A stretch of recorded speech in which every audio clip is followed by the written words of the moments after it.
Welcome back to some more Borderlands 3. In today's video, I'm going to be going over an awesome skill tree for Zane that's going to give you just about unlimited grenades. So before I show you the skill tree, I totally recommend you come on over to Marcus and upgrade your grenade SDU. I had a bit of extra cash laying around, so now I can hold 9 grenades, which is going to make a huge difference. I beat the whole first playthrough only holding like 5, and I was just running through every area.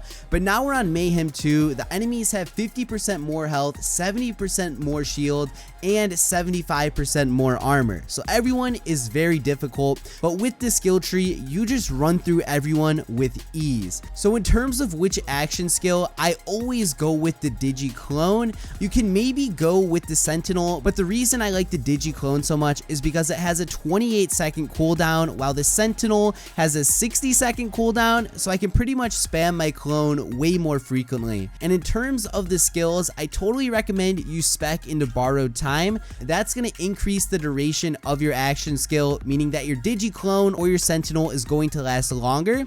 Going on over to the second row, I recommend you put 1 point into Fractual Frags. That's going to let your Digi-Clone have a copy of your grenade mod. And if you're spec'd into the Sentinel one, there's also a skill that lets your Sentinel drone have one of your grenade mods as well. Heading back on over to the red skill tree though, after that, I recommend you throw some points into the Duct Tape mod. This is going to make it so whenever you shoot your gun, you have a chance to shoot a grenade. And then the next skill we need in the red skill tree is called Pocket Full of Grenades. Whenever we kill an enemy, we're going to have grenade regeneration 24% per second, and that's going to last us 15 seconds. So if you take everything into factor, that our action skill will last longer, that we can shoot grenades, that our Digi-Clone's going to have one of our grenade mods, and then that we're regenerating our 9 grenades over time, it's just going to be total chaos. So let's just fast travel somewhere, and I just want to wreak havoc on whoever's in my path.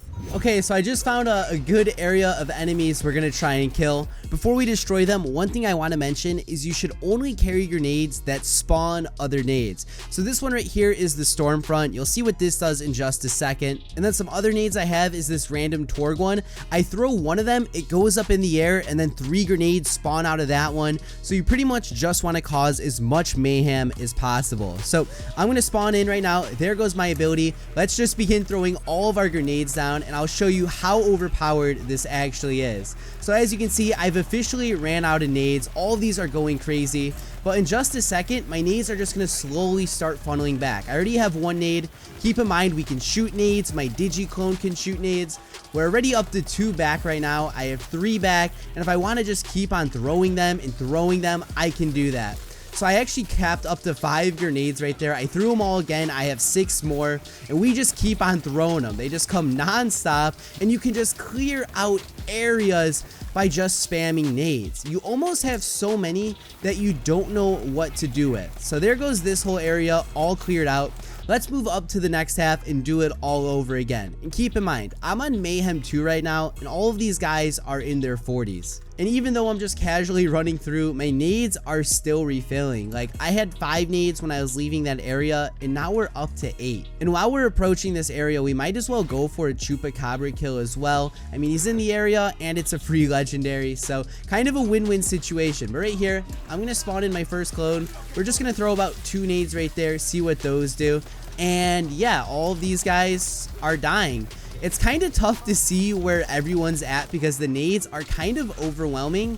So if you have an Atlas assault rifle or just any Atlas gun, those will have the tracking bullets, so you can kind of just spray and still hit critical hits, and it's going to make your life a whole bunch easier. So I'm going to teleport, switch places with my clone. Kind of wasted a nade there, but again, I have full nades. You can just keep on spamming them. I don't know how they literally recharge this fast, but this is just absolutely absurd. So there goes all my nades, and they are still just recharging and recharging.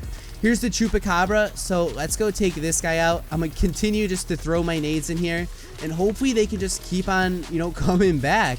Okay, yeah, this is a little bit broken right now. And when you play with, multiple people in your lobby, like I have a friend who plays Flak, so he just tames the monsters. I spam nades. Zane is just really good. As you can see, there goes the Chupacabra. He dropped us 2 legendaries as well, and we are still just gaining nades back. So we got a holy crap, a transformer? You gotta be me. That is a sick drop. Oh my, whoa, wait a second. Oh my god. I didn't even know this thing was in the game, but I am unbelievably excited right now. The Transformer is one of my favorite shields, especially from Borderlands 2. And somehow we're already at 9 grenades again. So, you know, we're just going to continue up the nade spam. There goes all of our shock grenades down. I'm just going to literally just keep on spamming G.